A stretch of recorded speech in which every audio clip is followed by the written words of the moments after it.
I've closed multiple seven figures in agency deals, and today I'm going to give you the exact process I used to do it, nothing held back. After dozens of revisions on live calls, I have successfully created a framework that I can apply to all of my calls that was simple, easy, and most importantly, effective. That not only I've used to close multiple millions of dollars myself, but has also helped hundreds of agency owners and sales reps double, triple, and in some cases even quadruple their close rates, just again using this stupid simple framework. I call it the 10-step framework because, well, it has 10 steps. It's not really rocket science. So let's go ahead and dive right in. Now, it is important to note that this framework does not just work on the closing call where you collect a credit card. It also works on cold calls, triage calls, follow-up calls, everything in between. I wanted something that could be applicable to every single sales conversation and was easy.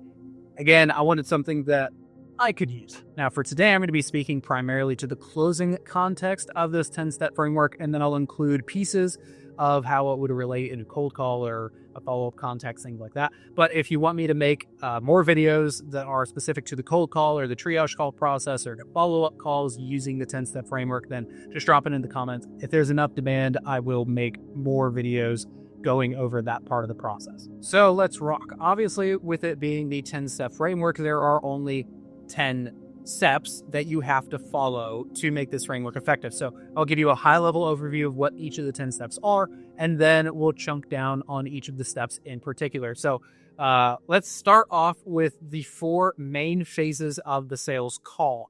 The 4 main phases is the introduction, then you have the discovery, then you have the pitch, and then you have the close. Those are the 4 main phases of the sales call. It then chunks down into the full 10 steps. So let's go ahead and take a look at those. And we'll start off with the introduction phase.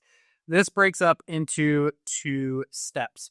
To start, we have the intro. Now, the intro step is very simple. The purpose of this step is to basically establish a connection with the person on the other end of the line in a remote sales context, and to show that you are a human being and someone that you can trust. Now, a lot of people mess this up because they don't realize that a lot of the first impressions that a prospect makes about you actually determines what they will think about you throughout the rest of the call. And it can prime them on buying or not buying. And so they make their first impressions of you within the first 3 seconds. And then really outside of that, the first 15 to 45 seconds. And so those first 3 seconds, the first thing that they get when they speak with you is, again, going to have a major impact on the rest of your conversation. That's going to be where you have the opportunity to build a lot of trust by showing that you are just a normal human being. So in a closing call context, what I found that works really well for me is I'm kicked back in my chair, I'm smiling, I'm very warm and welcoming. So the moment they enter into the call, they feel safe. That's the first impression they get when they speak with me. This is a warm, welcoming environment. This is a place where they can come in and be open about the maybe more emotional questions I'm going to be getting into later in the sales call. A lot of my experience is in selling real estate agents. Real estate agents notoriously have been sold many times before, and they are not very well known for being easy sales. And so in order to have a real estate agent open up about the emotional impacts of, not getting a lot of quality leads from other companies, in order for them to open up about the emotions of what that's like, they need to feel like they can trust me. And I create that very simply by opening up the conversation with a nice big smile, welcoming environment. I'm making direct eye contact with them in that moment as well. Yeah, so what I would do in most instances on this call is I would kick back and I'd be like, hey, can you hear me okay? Can you see me? Okay, great. Well, dude, it's great to finally meet you. I'm curious, whereabouts are you calling from? That's almost always the question that I open up with.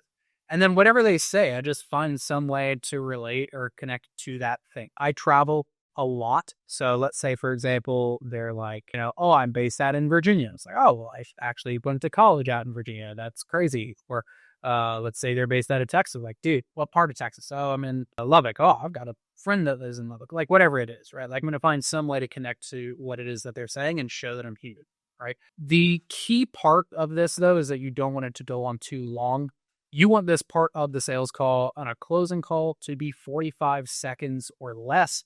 If you're just really hitting it off with them, maximum 90 seconds. This will kind of set the tone for the rest of your conversations. So if you just kind of like go off at this part of the call, then they're going to get the premise that you're not really leading it and this isn't going to be a very important conversation. The bottom line is there, especially if you're selling agency services, you're there to talk business, right? They didn't hop on the call to be buddy-buddy with you. They hopped on the call to actually get their problem solved. So keep it brief out of respect for them and also so that you can set the proper tone for the rest of the conversation. In a phone call, cold call, or intro call, setting call context, you're going to want to keep that to less than 15 seconds. Simple things like, hey, am I speaking with the right person? Can you hear me okay? Cool. You're right. If we just like hop right into it, things like that. Again, keep it very, very short. Now, as we move into the second step of the process, again, this is happening before the 1 minute mark.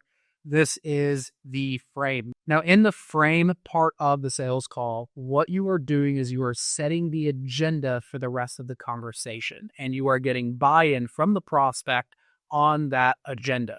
So what this can look like depends obviously on what the agenda of your call is, whether this is a closing call or not. Again, speaking to a closing call context, what I'll typically say is this. Yeah, so what I've typically found to work best, if you're okay with it, is to just get some context on what's been going on in your business up to this point, where it is that you're trying to go, and any of the roadblocks that have been standing in your way of being able to get there up to this point.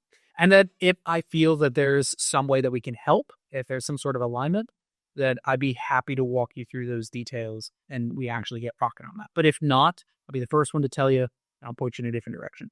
Is that fair? Is it okay if I ask you some questions?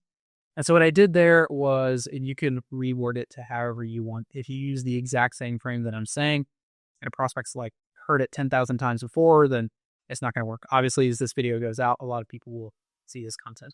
On a phone call, it's going to be the same thing. I'm going to explain why I'm calling, what the agenda for the next couple of minutes would look like, and then again, ask permission from the prospect if they're okay with buying into that frame. The key with frame is speaking with conviction and clarity. I don't really include a lot of filler words and ums and ahs in my frame. It's very direct, it's very clear, and usually it's the same words every single time for all of my sales calls. And again, it's very important that you get buy-in from the prospect that they are okay with following that frame. You don't just say, this is what's going to happen, then move into the call. It's very important that you ask, is that fair? Is it cool if I ask you some questions? And then they say, yes. That is very, very important so that they can't come back later and, again, try to take control or take the lead over the call, and then you're just all over the place. Now, let's move into discovery. So this is the third phase. This is also the first of 2 steps of the third phase as well. It's actually discovery. Keep it nice and simple. Now, the discovery is going to be the place where you ask the prospect questions that help them uncover the reason that they have not achieved the goal that they had at this point. And so they are going through a discovery process themselves. This is not just a place where you're discovering about their situation by asking them questions. You're actually helping them discover their limiting beliefs, their bottlenecks, things like that. Your discovery should be a place where the prospect gains a lot of insight. They learn a lot of new things. It should be immensely valuable just because of the quality of the questions that you're asking them. And so I've found in the discovery that this is a place where the sale is really made. The sale is not going to be made in your pitch or at any other point in the call. Your sale is going to be made here in the discovery when they realize that they need to partner up with someone today. And because you're the person who helped them realize what they need, that person's going to end up being you just naturally. So let's break down the discovery phase into the 4 steps that I've mapped out. Now, this is coming from a lot of iterations, a lot of experience, as well as from the different sources that I've had. So I'm going to try to give credit wherever I can.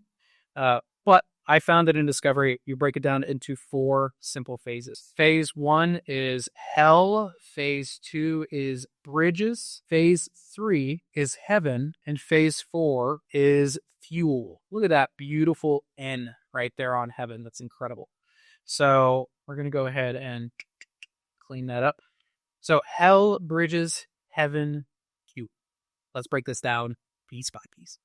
In Hell, what you're doing is you are immediately kicking off your conversation with identifying the challenge or the problem that the prospect has had up to this point. Now, there are typically two different types of prospects. You have prospects that are going to be very motivated by a problem. Say, for example, if we look at leads, I don't have a lot of leads right now, or a lot of the leads that I have right now are low quality, or I'm not getting enough business, or my calendar is, sporadic. That would be a problem. Now, this person might be motivated strongly by that. So that would be where you would spend a lot more time. And the other side of it is you have prospects who are overall, they're doing okay, but they feel like they could be doing better. And they're motivated by realizing their potential. They're motivated by reaching the next level. They could stay where they're at, but because they don't feel like that's where they want to be, they feel an internal tension that's driving them to change. Again, there are really only two main types of prospects. Very important thing to keep in mind, though, that I see a lot of sales trainers miss is that even if they're in the second category where they're mostly motivated by where they want to be, their goals, their dreams, the fact that they're not there is their pain, is their problem. The very nature of having a desire, of wanting something, implies that they perceive a lack where they're at right now. Let's say they're currently doing $5 million a year and they want to be at $50 million a year in their business. Then there's currently a $45 million per year gap, aka there is a problem that is preventing them from making $45 million a year. So even though they might think they're more motivated on the desire side, there is still inherently a challenge underneath, which is why I always like to start my discovery by identifying what that problem is that needs to be solved. Because value is directly correlated to the size of the problems that you solve. The reason why you would go to a neurosurgeon to do brain surgery and pay them hundreds of thousands of dollars as opposed to your just basic general practitioner is because the size of the problem that they are solving is literally life and death. And so they are solving a much larger problem. They charge a much higher fee, and they are much more specifically capable of solving said problems. There are sub-frameworks to all of these frameworks. So you have the 4 phases, which then breaks down into the 10 steps. And in the 10 steps, obviously, I'm showing you there are different frameworks within those 10 steps that you can follow. And then there are frameworks inside of those frameworks down to the specific questions that you can ask. So for context, use this according to your skill level. So if you are currently like brand new to the game of sales, just stick with your 4 phases. And that's where you're going to get the most help. Intro, discovery, pitch, and close. That's already better than what you're doing right now. You'll already get better results. If you're already doing something similar to that and you want to take it to the next level, use the 10-step framework. And then if you want to take it to the next level, then memorize and learn the sub-frameworks inside of the 10 steps. So for the sake of comprehensiveness, I'm going to break down each of these 10 steps in greater detail, just so you have like a good understanding of what I typically do on the sales calls for this. So for Hell, I break this up into 4 separate steps. So the first step of Hell is to identify the problem. I'm going to ask a very specific question, very pointed question to identify what the problem is. So something along the lines of, what's been specifically going on in your business that's led us to this conversation today? Or what would you say is the specific challenge that you're running into in your business that you're looking for the most help with? Things like that. I want to get what the challenge is. Then from there, I'm going to zoom out and I'm going to get context. I'm going to look at what are the things in your business that has caused this problem to come up. So oftentimes a doctor will start their appointment with you by saying, okay, what's the reason you're in today? Problem. Then they're going to zoom out and they're going to ask context questions, things surrounding the problem to get a better understanding of what could be going on, to better diagnose the cause of the problem. Then the third thing I'm going to do is timeline. So what I'm going to do here is I'm going to get context on how long this problem has been going on. The longer, the better, because that means that this problem has been unsolved for a while. And the more you can compound that problem over time, the more it's going to hurt. And therefore, the greater they want to solve it, the greater the value would be in you being able to solve that problem. So let's say, for example, something happened, they just started running into this issue like a week ago. then in that case, the problem is not going to be nearly as valuable to solve as if this problem had lasted for the last 5 years in their business.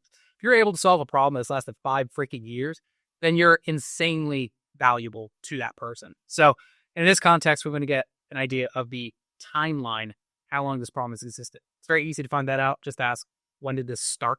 How long has that been going on, etc. Then you want to break that down into impact. This is your more emotional side of the problem itself, not just the actual logistic of the problem. You want to get the emotion behind it. When you're dealing with, in the agency space in particular, you're dealing with a lot of business owners, and it's a very saturated market. So a lot of these business owners have been through this process before, and they don't want to tell you about their emotions. So you need to be smart about how you go about this.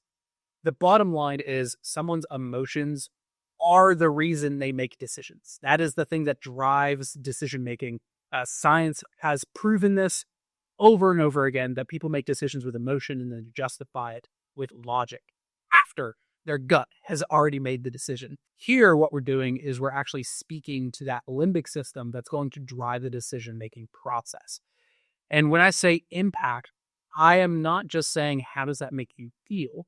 I'm saying, in what ways has this problem impacted other areas of your business, other areas of your life?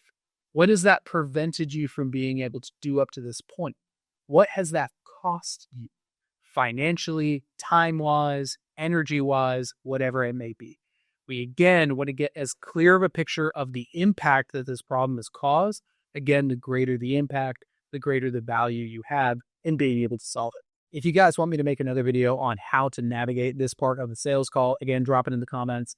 I'll make it for you guys if there's enough demand on that. So next up, we have bridges. Now, in bridges, this is everything that they have tried to do to leave their current situation and get to a better place, right? So hell is, you want the island that they're on, figuratively speaking, as Cole Gordon would put it, to be so on fire and so uncomfortable that they want to get out.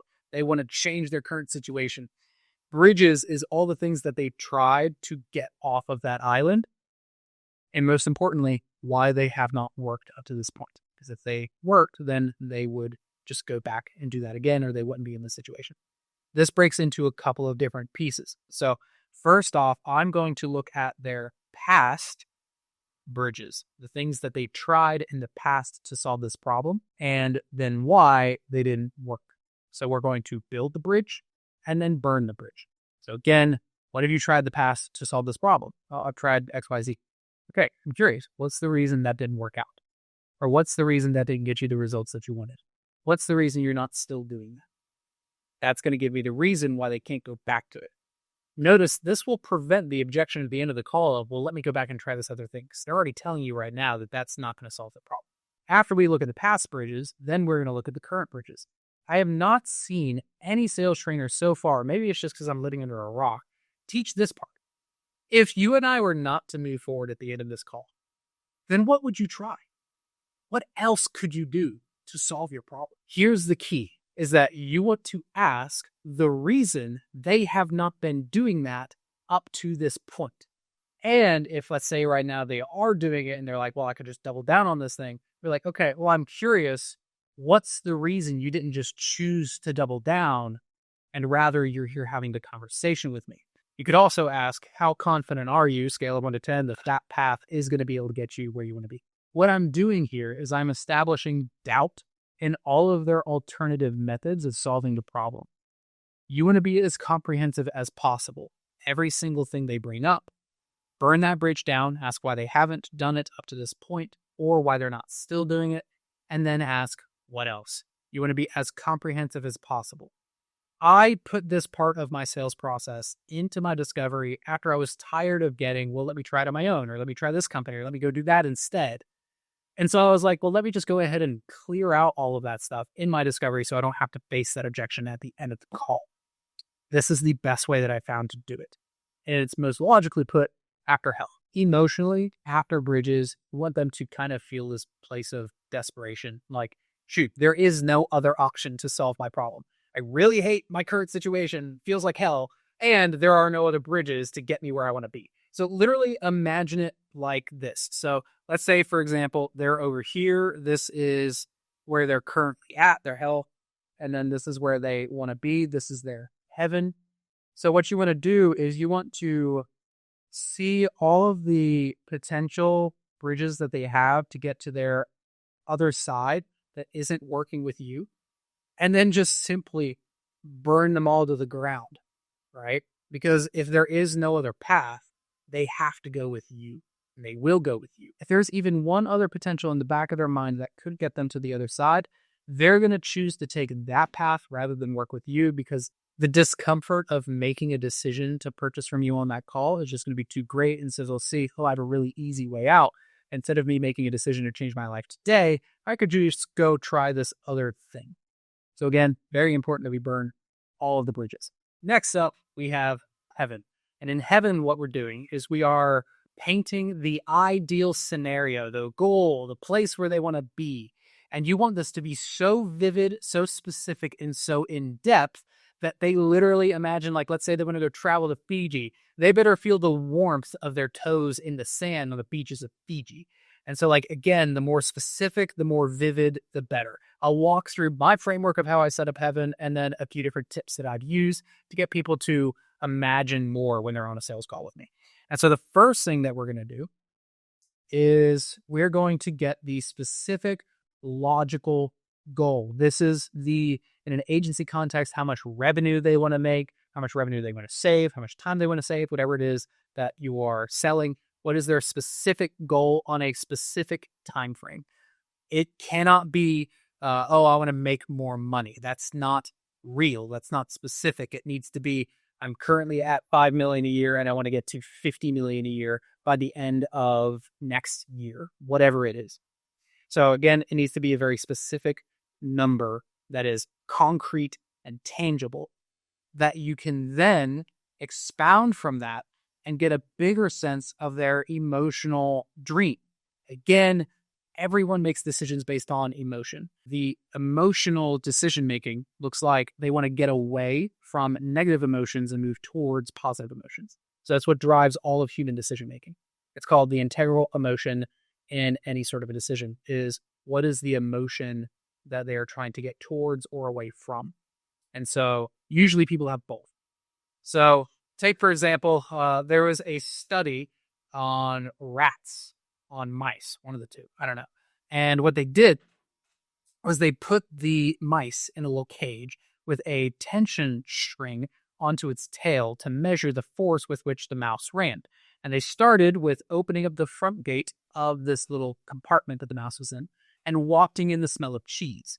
And the mouse ran and ran and ran, and the mouse pulled, and they were able to measure how much force it pulled. So then they closed that door and they opened up the back door and they wafted in the smell of a cat. And now the mouse ran and ran and ran, but it ran harder than when it was chasing the smell of cheese. And so we learned from there that people run from negative emotions with more motivation and urgency than they do chasing positive things. We're more motivated on an animalistic basis to run away from perceived danger than to chase something that we want. But when they opened up both hatches and they wafted in the smell of cheese from the front and the smell of the cat from the back, the mouse ran harder than it did in either of its previous two iterations, which means that if you can get them to really sense there's a danger in staying where they're at and that there is something wonderful on the other side, then they will be more motivated than ever before to actually make a change. What we're doing here in heaven is we are making that smell of cheese really, really pungent, really real, almost getting them to imagine it salivating in their mouth. I realize now I'm comparing prospects to mice, and that's definitely not the direction I was going with this, but we're about it. So in Dream, what I would do is I literally kick back. Let's say, for example, they're like, I want to make 50 million a year. It's like, got it. So ultimately, like, we don't just help people get leads, right? There's always an underlying goal that drives people to have success. I am curious, like, what is it for you? What's the reason for that 50 million? Oftentimes, I'll just simply ask, 50 million. That's very specific. I'm curious. Why that number? And just asking that question will usually get them to tell me the deeper reason. So then from there, what I do is I literally kick my feet up and I smile. My energy at this point in the call is so high, so positive. Let's say, for example, like, if I was doing 50 million a year, that would allow me to take more time off. And that's really what I want to do. Oh, I'm curious, like, what would you do with all that extra time off, man? Oh, I'd probably travel, you know? Ah, dude, I'm a huge travel guy. Where would you travel to? I'm just curious. Oh, dude, freaking Aruba. Aruba? Dude, I haven't been to Aruba. I've been to like 18 countries and I still haven't been to Aruba. You been to Aruba before? Oh, freaking loved it, man. Dude, that's incredible. Now, what did I just do here? I stepped out of the professional sales conversation context and I just became a buddy. And by me becoming their buddy, they felt safe to then open up about their emotions, right? I got them to actually imagine it, became real. It's not just travel, it's a very vivid place that they would go. The more vivid, the more specific, the better. Now, it's important you don't stay in the buddy frame too long, but it does help to get them to open up in these moments, and then you want to punch back down. So now we have their goal, we have their dream.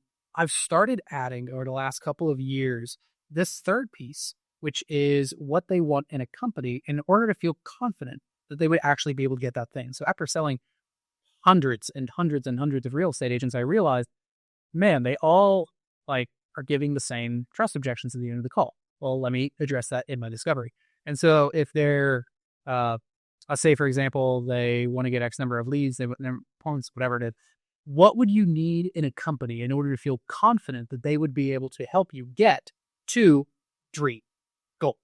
What would you need to see in a partner to feel like it's the right fit? And that will then open them up to tell me the exact things they're going to need to actually make the purchase. Very helpful. And then finally, we have fuel. The fuel portion is very simple. The first one is timeline. How quickly are we looking to solve this problem? And then the second one is why now? So if you're talking with someone 99% of the time, when you ask, well, dude, if you found a solution that was actually able to get you to that goal or out of your current situation, how soon would you actually be wanting to like get that stuff set up in your business? Or how soon are you looking to get more appointments into your business? Or how soon are you wanting your lead problem to be fixed? And if you did the rest of your discovery right, 9 times out of 10, it's right freaking now. It's yesterday, right? And so then the next question is what's very important. Why now? Why not kick the can down the road another 6 months, another month, another week? Why is this a today and not a tomorrow thing? And then they're going to tell you the reason it's so urgent. Fuel is not the timeline. It's the reason why beneath the timeline. You want this to basically be them coaching the version of themselves that would say, let me put this off till tomorrow. This is them coaching that part of themselves out of their mind so that they're more equipped to make an optimal decision by the end of the conversation. Now, if you haven't already done this in hell, I will also sometimes in Fuel calculate the exact dollar amount that this problem has cost them in their business over however many months. You can either do that in Fuel or Hell. Now, something that's worth noting is that the emotional landscape of this conversation varies as you move through the different stages of the discovery. And so you start off here in a neutral place. And then as you're going through Hell, you're kind of leading them down into this like, oh, shoot, that really sucks. And then as you go into Bridges, you're leading them down further. It's like, oh, like there's no solution to my problem. And then you lead them up in Heaven. It's like, oh, like, dude, if I have a solution to my problem, that's freaking amazing. And then you drop them back down. I was like, dude, like you haven't been there like this entire time. Like every choice that you've made up to this point has not been conducive to you getting to your goals. This is the moment. Like, why is now the time? Like, what are you going to lose if you just stay where you're at? Like this, then boom, drops them back down. But they have a lot of momentum behind them. This is the reason it's called fuel. They need to have enough fuel in the jetpack or in the car to get them from hell to heaven. They need to have that drive, that motivation. This is what we are really uncovering and discovering right before we move into the pitch. Now, real quick side note, the discovery on a cold call is going to be very short, very brief, just to get some high-level views.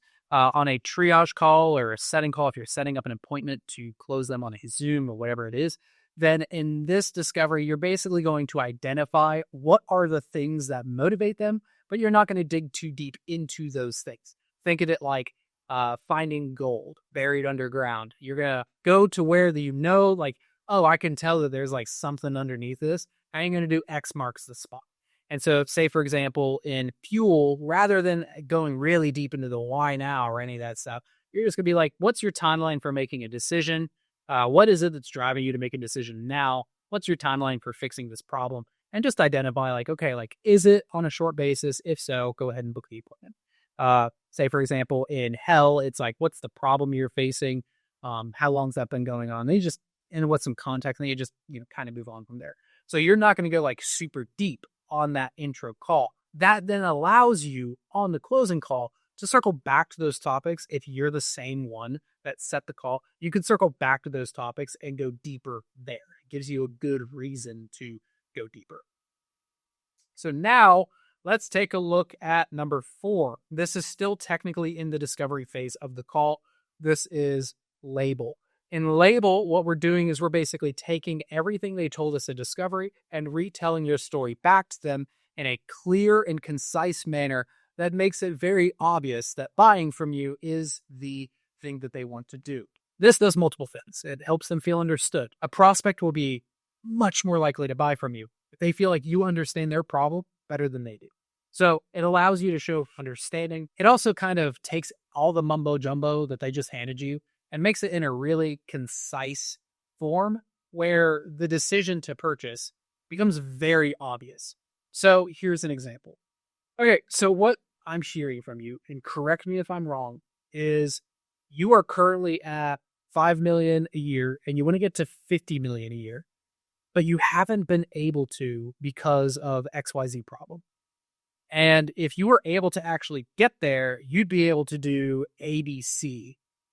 But you've tried 1, 2, 3, and that hasn't worked, and you're thinking of trying ABC, but you haven't done those because that's not going to help you. But ultimately, man, like, you're done putting this off because of XYZ, and you just want to get it solved now. And if a company is able to do 1, 2, 3, then that's the perfect thing, and you're ready to rock and roll. And then they're going to say, yeah, I couldn't have said better myself. Or, yeah, you really hit the nail on the head. You want them to like you should visibly see it in their face that they're like, wow, I feel so understood in this moment. Then that tees you up to move into the next phase. So what I'm going to ask is I'm going to ask permission to share my thoughts. Now let's move into the pitch. Now the pitch phase is broken up into 2 steps. Very fancy. And the first step is offer. Now, I used to call this pre-pitch. Cole Gordon used to call this part of the call pre-pitch as well.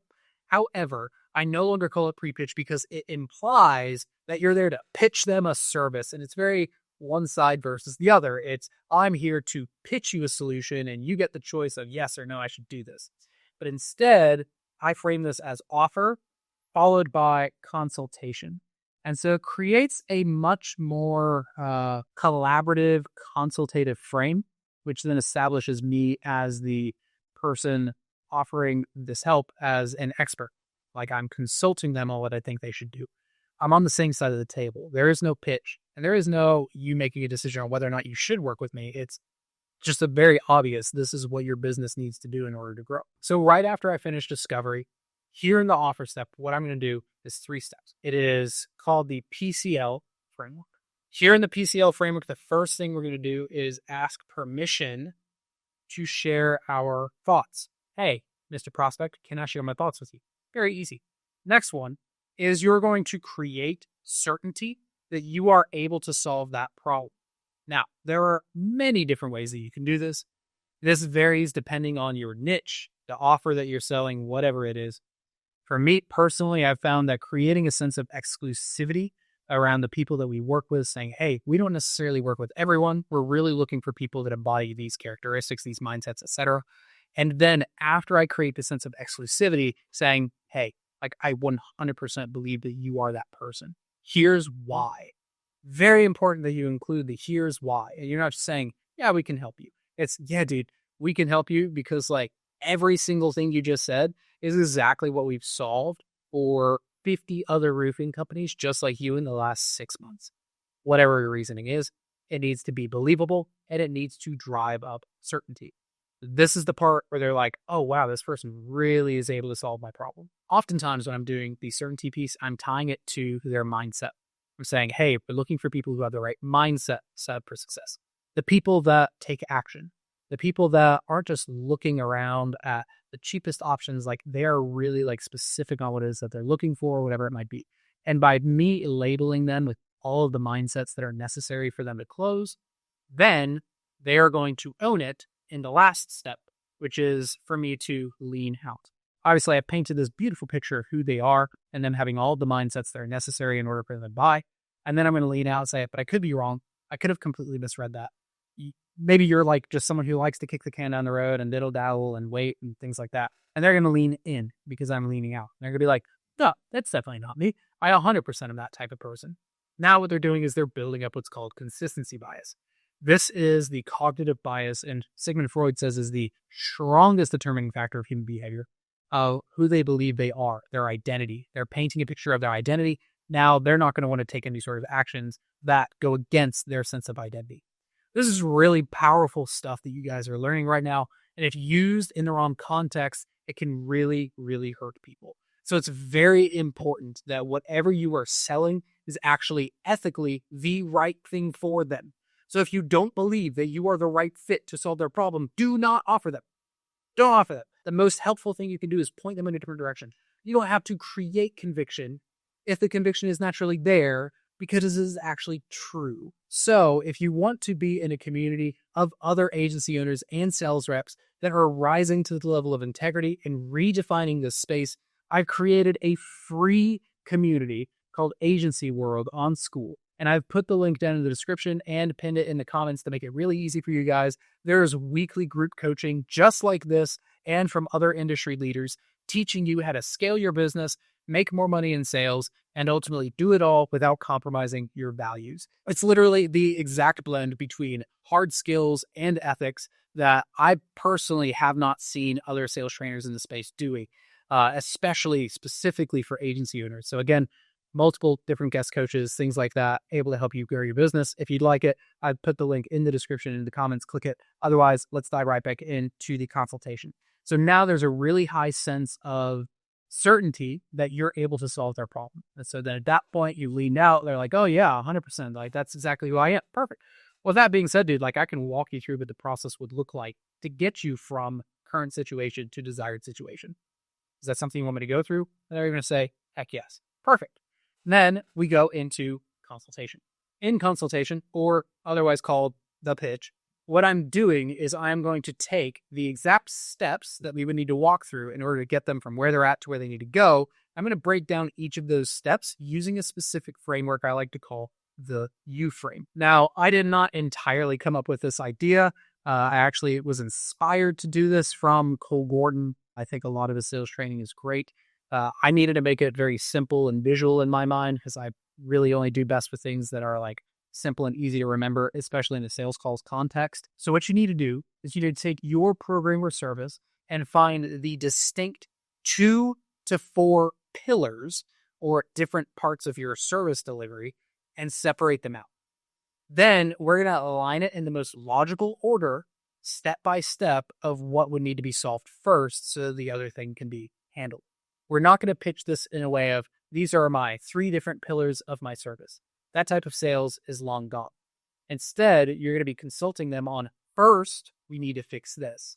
Then once that's fixed, it's going to create new issues. So then we fix this. And then once that's fixed, then we can fix this. And so here's an example in a very simple lead generation agency context. There are many things that we can do to grow your business. But the most important thing is making sure that you even have people to talk to in the first place. Nothing else matters unless you have the people to talk to, right? Right. So think of it like a pipe, right? You can't do anything if there's no water flowing through the pipe. That's the first thing we got to fix. So now we're able to position lead generation. Let's say, for example, you also handle follow-up and nurture.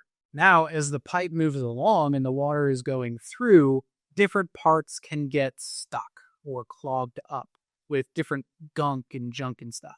So we'll actually go in and we will clean out those parts of the pipe, follow-up, nurture. So, and then let's say you also do like help and consultation on their sales process, things like that. Okay, now there are holes in your pipe that need to be filled.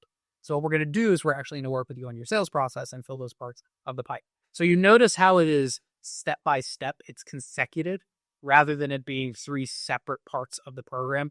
You're basically creating a ladder of certainty, like multiple pieces that naturally ascend into one another, making them more likely to believe that you are able to help solve their problem because you can see ahead and it's very simple and easy to follow. In each of those steps, you're going to follow the framework that I like to call U-frame.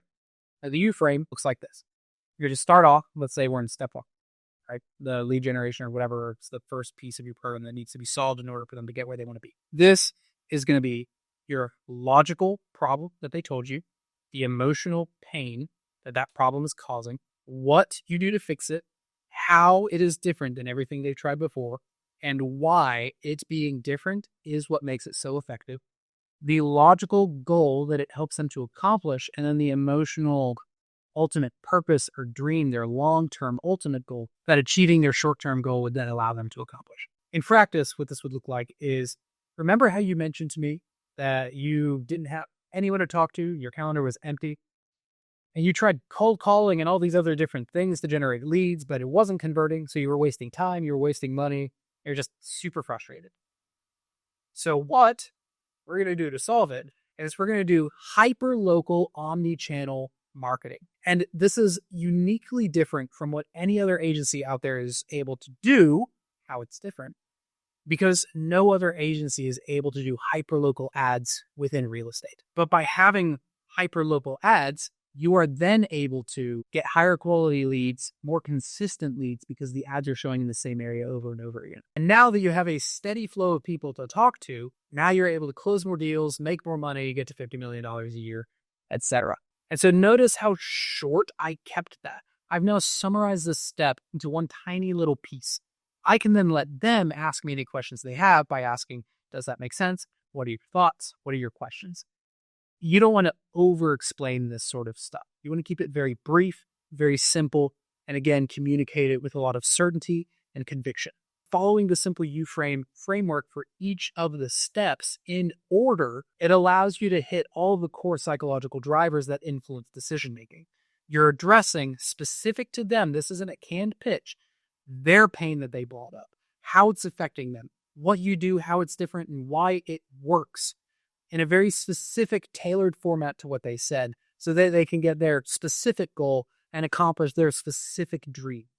Notice this is all completely customized to the person you're speaking to, but because you're using a repeatable framework, you're able to take the framework and just plug in anything they said as you move along the conversation. Now, you're going to do that for each of these steps of your process. So if you have 2, you'll do 2 different times, 3, 4, 5, etc. I wouldn't go over 4, so scratch that. Between each U-frame, between each step, I might throw in a case study. I'll do a quick temp check, ask what they think about it, if they like it, if there's any part of that they don't think will work. And again, this is to make it a dialogue. You don't want it to be a one-sided conversation. Quick note, if you're doing this in a triage call context, you are not selling the program. You are not selling the service. You are simply selling the next conversation. That's the thing you're selling. And so your U-frame is centered around how having a strategy session or a game plan session or whatever you call your Zoom sales call, how that is going to actually solve problems for them. Most of the time, what I found to work best in an appointment setting conversation is saying how the game plan session will help them to get clarity on what they should be looking for in a company, help them to get clarity on the real cause of their problem and the real way to solve it, regardless of whether or not they want to work with you in the end. That works really well. You're setting up the next call, and because you're selling the next call as being so valuable, they have a reason to attend it. Let's move on to the last 4 steps of the 10-step framework. We're almost there, guys. This is the fun stuff. This is where you actually get to collect the money. What we're going to start with is the temp check. In the temp check, we are going to identify any potential concerns or objections they have to working with you before you ever talk about price. Notice the order here. We haven't dropped price yet. That's very intentional. Is it impossible to drop price earlier in the conversation and then close them? Absolutely not. I've had many conversations where I just straight up didn't pitch them. I finished my discovery and then I dropped price and they closed. You want your discovery to be so powerful that all you have to say at the end of it is, we can solve that for you. It's 10K. And they would still buy.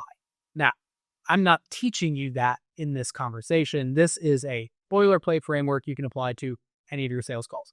But 10 check is basically, how do you feel about the process we talked about so far? How confident are you that that process can and will get you to where you want to be? Very important, the will piece, because people can be confident that it could get them to where they want to be, but not necessarily confident that it will work for them specifically. The way that I set it up is a very basic 1 to 10 scale. This is nothing new in sales. A lot of people do it. They do it in different ways. And I found that the way that I teach the 1 to 10 scale is unique compared to other sales trainers. So what I'll do, being really honest with me, like, alignment is important. I just want to make sure that this actually makes the most genuine sense for you. So what are you thinking, man? Like 1 to 10.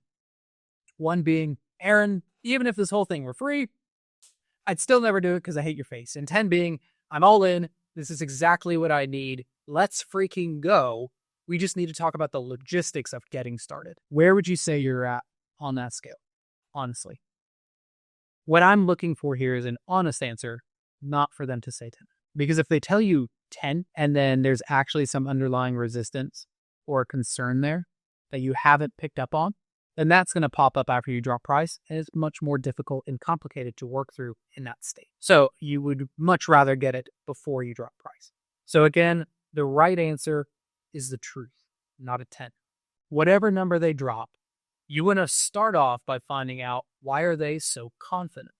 What about the program that they feel is actually the right fit for them? Even if it's something as low as a 5, you'd be like, hey, why not a 4? And you're just going to say, why not go 1 number down? Then, after you find out what they believe will work about the program, and after they've started selling themselves on why they should work with you, then you're going to move into, I'm curious, why not? And then the number right after it. So it's not going to be, let's say, for example, there is 7. You're going to start with, why not a 6? But then you're not going to say, why not a 10? What's preventing you from being 10 out of 10? Because that implies that 10 out of 10 is the right answer. Instead, all I'm looking for here is the God honest truth. I'm not trying to get them to a 10. I'm just trying to understand what they're actually thinking and feeling. And I'm looking at it as, there's a genuine chance that their concerns are things that I hadn't thought of, and there's a chance that this isn't the right program for them. Because I am genuinely so detached from the sale, and my genuine goal on this call is to facilitate an optimal decision, not to get them to buy from me, because it is my genuine intention. They feel that, and there's no sales resistance because I'm not trying to sell them anything. This is very important to understand. So whenever you see people talking about the 10, 1 to 10 scale, and they say, well, why not a 10, right? What you're doing is you're basically creating a dynamic where you think they should be at a 10, they think they're at a 5, and they automatically feel like you're trying to get something from them. So again, all I'm going to do is, let's say they're a 7, I'm going to say, I'm curious, man, why not an 8? And then they're going to tell me what their concerns are. Then from there, we move into objections. When I say objection resolving, it's very intentional, the language I'm using. No one wants their objections to be handled. No one likes being handled. When you use the frame objection resolving, we're viewing this as problems that simply need to be resolved. Doubts, concerns, fears, bottlenecks, obstacles that they perceive that stand in the way of them being able to succeed with your program. Which means it's fair. It's fair for people to have concerns. That's a normal part of decision making. No matter what guru out there is telling you otherwise, it is a normal part of decision making. So we can't make it into this really big, weird thing that we have to force them into buying from us. Instead, all I want to do is I want to clarify what the root concern is that they have, isolate that that's the only thing holding them back from moving forward, validate their perspective without necessarily validating that it's the right way of thinking, just validating the fact that they have their perspective and it's a totally normal and fair way to see things, and then offer a different perspective by reframing their way of thinking. This is called the CIVR framework. It's a very simple 4-step framework that I created many years ago in order to solve objections, and I taught it to hundreds of agency owners since then, and they have then used that framework to close multiple millions of dollars of deals. I have no clue how much money that framework has made people. But I know several agency owners that have used that one framework to close millions of dollars of deals. I'm going to make a video detailing the CIVR framework that I created several years ago, going in depth into what specifically it means and how to do it the right way. Because again, there's some other people in the space right now. They're taking that same framework that I taught them and they're giving a unique spin on it. Nothing necessarily wrong with that, but I disagree with some different ways that it's being implemented because it's just simply not as effective. I'm not going to go super deep into how to work through objections in this conversation simply because it is a whole topic in and of itself. But what you're going to do is you're going to work through any of their fears and concerns and then move them up that scale until they're an emphatic 9 out of 10 or a 10 out of 10. The only reason they'd be a 9 is because nothing's a 10, right? Then you're going to move on to the investment. This is how much money they need to put in to actually work with you. So what I've found to do really well for dropping price is to start by the time commitment they need to put in. So however long your contract is that they're signing for, 3 months, 4 months, 6 months, whatever it is, you're going to say, we have a few different options for you. It's a 6-month commitment either way. Then what you're going to do is you're going to think about the amount of money that you want to make over that time frame. And so let's say, for example, it's a 6-month agreement. You want to make $7,000. You're going to take $7,000 and that's going to be your pay in full price. They paid you in full on that car right there.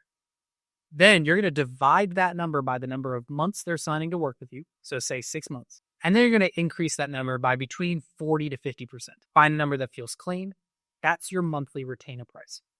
And what you're going to pitch is retainer versus PIF. This is by far the most effective and makes the most money way of dropping the investment on the sales call. By far. And I've tested pay per lead, pay per sale, all the things, doing just one price versus doing this AV close. And this works really freaking well because you're not giving them the decision of whether or not they should buy from you. Now the decision they're making is, well, should I use this price or this price? And it takes out the question of whether or not they should buy from you. So here's what this would look like in practice. So there's a couple of different ways we can do the investment. It's going to be a 6-month commitment either way. First, if you want to pay for it on a month-to-month basis, it's $2,000 a month for 6 months. Comes out to a total of $12,000. Pause. Notice how clear I'm speaking. I'm concise. There's no ums. There's no breaking eye contact. It's very direct, downward intonation, strong confidence, strong clarity. Give them a moment to process that, then follow it up with. Or if you want to just cover your first 6 months up front, we'll knock off $5,000. So $7,000 one time, you don't pay again. Again, stop talking. Shut up. Keep your mouths closed. Do not speak. What's happening in the prospect is they're getting a flood of emotions and they're thinking about how to make the price work. What you're going to notice on all of your sales calls is they're going to break eye contact with you. When they're breaking eye contact with you, they are no longer connected to you. They are now in their mind. They're thinking about other things. Let them think. Let them process those numbers. It is a normal thing to happen. Do not overcomplicate it. Here's a really easy trick I've used to teach agency owners and sales reps to shut their lips after they drop price. Imagine that every single word you speak after you drop the price costs you $5 of real money. The thing is, that adds up really freaking quick. Because if I had to pay $5 for every single word I spoke to you guys here today, dude, I'd have to pay a lot of money. If you're thinking about the fact that your net profits on this are let's say, I don't know, $3,500, right? And you got to pay $5 out of that entire amount of money. It's bonkers when that stuff adds up. So again, use a number that makes sense to you and then shut the hell up. Now, they've broken eye contact with you. They're in their mind. One of two things will happen next. They will either start speaking. If they're just making statements, don't respond. If they ask you a question, then you can respond accordingly to the question. Very brief, very short, as few words as you can, and then give them space again. Let them process this. Unless they are explicitly asking a question or saying, I'm not doing it today, then there's nothing for you to say. They're just processing out loud. The alternative is that they will reconnect eye contact with you and they won't say anything. In that moment, they've left their mind. They've kind of made a decision. Now they're reconnecting with you. If they don't say anything, what you need to do is ask one question. Which one of those two makes the most sense for you right now? 99% of the time, they will say the PIF price, the paid in full price. because it's a really good discount. And then they will either follow it up with, all right, like, let's do this, or, oh, but I don't have the money. And then you can just work through the logistical concern. Or they'll bring up another objection or concern, and then you can work through that. But again, asking the one simple question, which one of those two works best for you right now? They will say whichever one works best. And then you'd be like, cool, any other questions for me before we actually go through the onboarding process? This is an assumed close simply because they already made the decision to buy from you just a few minutes prior when you were in the temp check. And they said 10 out of 10, I am signing up. We just need to talk about the logistics getting started. The bottom line is, if someone is serious about working with you, they actually genuinely believe that this can make them tens of thousands of dollars in return. $7,000 is a drop in the bucket. The only reason they wouldn't think so is because they have doubts or concerns or fears that you will. And then finally, on the 10-step framework, we have step number 10, which is the close. This is the part where you collect the payment, then you go over the contract, you read through it, hit all the main points. I like to turn reading the contract into a fun game, so I'll make jokes out of it and be like, basically what you're agreeing to here is you're not going to go selling our stuff on the black market for profit, things like that. I'm going to crack some jokes, make it fun. And then I'm going to get them immediate access into something so they feel like they can walk away with something tangible, a quick win. Then at the end of the call, I'm going to say, dude, well, I've got nothing else to say to you other than congratulations. Any final questions, comments, concerns, or death threats for me? They say, no, I have none. They laugh, they chuckle, and it's like, cool. Well, again, dude, congratulations. Really looking forward to seeing you scale this thing up. I'm going to go ahead and get to work building out your systems. See you later, brother. Oh, and that's how you're going to do it. If you have an onboarding call, this would also be the time to book the onboarding call. So that's it. That's the 10-step framework that I've used to close multiple millions of dollars in agency deals over the last 5 years and has helped hundreds of agency owners scale their business to 7 figures and beyond. Again, very simple framework. If you just apply this to all of your calls, then you will freaking crush. Now, I've left the link for Agency World that is completely free with guest coaches coming in every single week in the pinned comments and the description. So go ahead and join that if that interests you. I've also left a link to work with me one-on-one if you want me to work with you one-on-one to help you improve your sales and make more money. I've left the link to the application in the description and in the pinned comments. That's where people get the most growth in the shortest amount of time. But I only take on a few people at a time so that I can really give them the attention they deserve. So we'll get back to you on whether or not we actually have space for that when you fill it out. And then finally, this is helpful. Drop a like, leave a comment. I'd love to meet you guys, and click subscribe so that you can get more trainings that come out just like this. Otherwise, God bless y'all. Really excited to be working with you guys, and let's go close some deals.